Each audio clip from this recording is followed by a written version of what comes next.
Salut à tous, ici Grégory. Je fais cette vidéo pour répondre aux préoccupations de certains entrepreneurs qui m'ont dit Grégory, à chaque fois que je suis en affaires, j'ai le sentiment de ne pas faire du profit.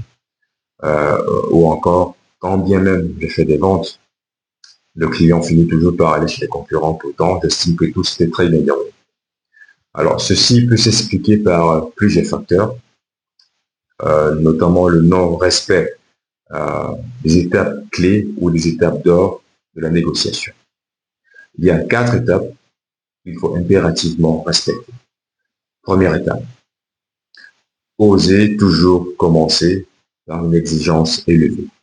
Vu que tout se termine par un compromis, le client va toujours vous demander de faire des réductions. Commencez toujours par une exigence élevée, c'est-à-dire que dans votre stratégie de fixation de prix, je vais faire une vidéo là-dessus, prévoyez toujours une marge de négociation. Une marge assez raisonnable qui vous permettra effectivement de négocier, d'accorder des réductions, bien évidemment dans les deux sens, avec votre potentiel client. Tout se faire, tout se prépare en amont. Ne dit-on pas que les bonnes préparations font les bonnes négociations, n'y allez jamais la fleur au fusil. Donc, en amont, vous devez être en mesure de prévoir les potentielles objections de votre client et d'y répondre, de travailler sur vos hypothèses.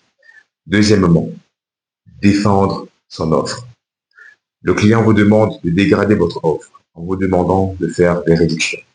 Défendez votre offre. Ne vous précipitez pas à dire, bon d'accord, ajoute-moi quelque chose et puis voilà, tu as le produit. Non. Quand vous défendez votre offre, ça montre effectivement qu'elle est sérieuse, elle a de la valeur. Défendez votre offre. Troisièmement, ne rien céder sans contrepartie. Jamais. Le client vous demande une réduction. Demandez quelque chose en retour.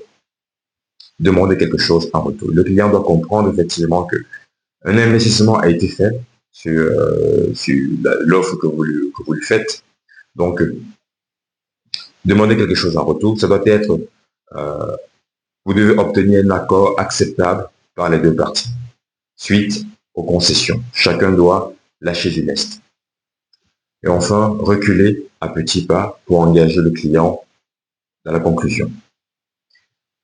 Accepter de négocier, chacun lâche du lest, mais amène le client à conclure. Il y en a qui passent souvent toute la journée à négocier pour au final obtenir un refus. Le client vous dit finalement, je ne vais pas vous acheter votre solution. Donc dites par exemple au client, d'accord, si j'accepte de faire cette réduction, bien évidemment, j'obtiens quelque chose en retour. Est-ce que nous allons faire affaire ensemble? Vous devez déjà obtenir cette validation-là de la part du client. Bien évidemment, la vente ne s'arrête pas au niveau transactionnel, elle s'arrête au niveau relationnel, c'est une continuité. Et voilà, il y a aujourd'hui des outils qui permettent effectivement d'automatiser le suivi client, de mesurer le degré de satisfaction de nos clients pour bien évidemment, au final, les fidéliser. J'espère que cette vidéo vous a plu. N'hésitez pas à laisser des commentaires, à partager et à vous abonner à la page. Merci.